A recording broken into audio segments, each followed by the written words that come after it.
Today, we are going to be ranking the most broken troops and merge tactics of 2025.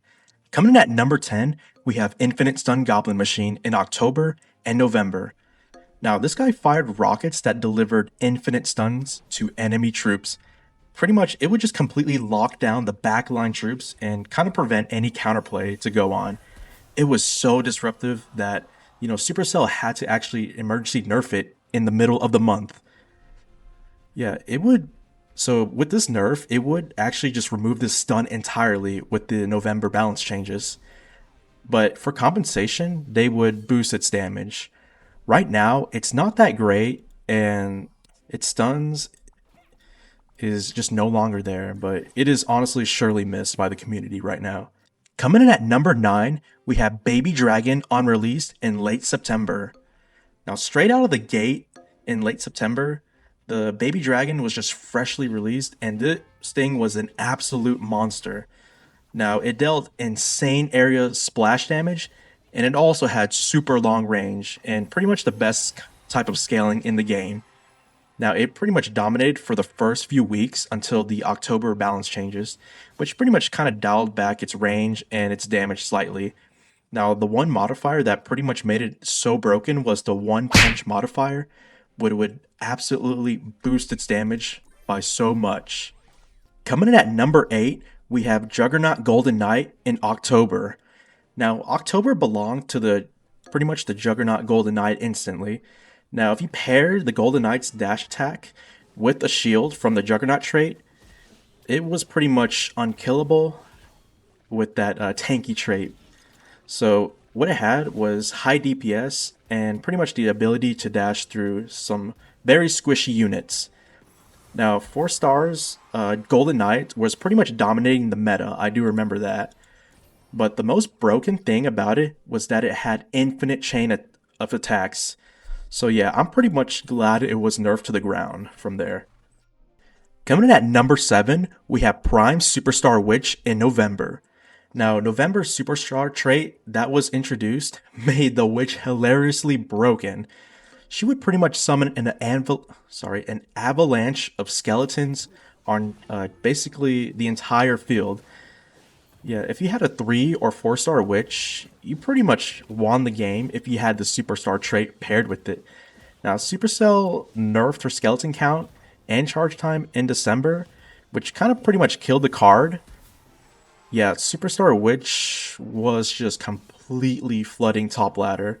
You had games that ended up looking like this and like this. So yeah, very glad she was nerfed.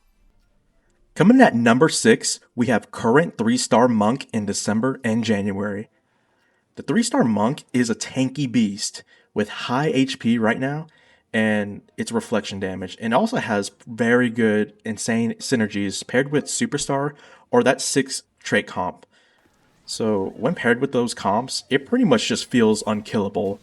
Once your squishy units lock onto him, it's pretty much game over as it's constantly healing and reflecting all that damage back.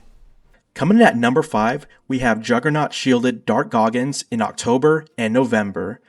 Now, pretty much the Juggernaut trait was absolutely broken at its time, and pretty much made Dark Goggins an unkillable tank. So, what made it so broken was honestly its Ranger trait. And pretty much you had backlines flooded with 4-star Dark Goggins, and yeah, if you paired it with another Ranger, it would shoot so fast like a machine gun. Yeah, Peak Dark Goggins was basically a menace and really felt unkillable. Coming in at number 4, we have Prime Superstar Musketeer in November. Now, another November Superstar. So, the Prime Superstar Musketeer isn't really talked a lot, but it had pretty decent DPS, and its stunning was the best thing in the game.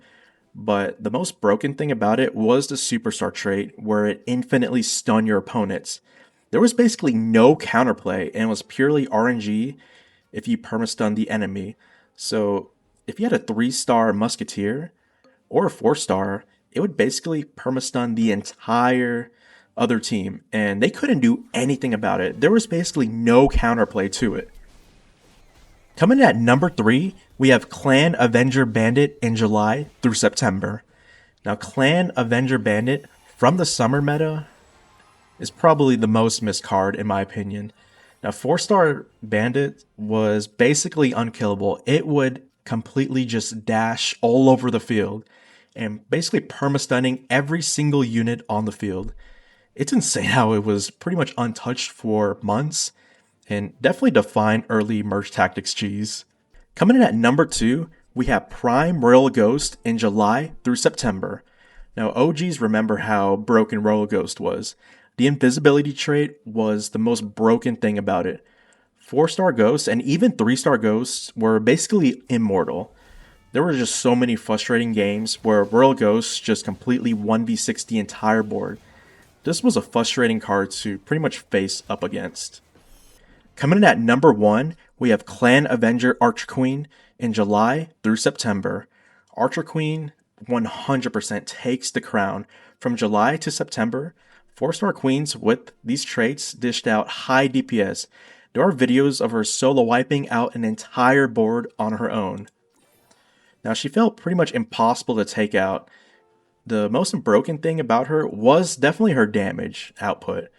She would deal out way too much damage with that Avenger trait. So once she goes invisible, she pretty much could just wipe out the entire board. Yeah, she's clearly the undisputed GOAT of brokenness. Do you agree with these rankings? Comment below if you do. Comment below if you don't. But I hope you all enjoyed the video, and I'll see you again soon. Bye.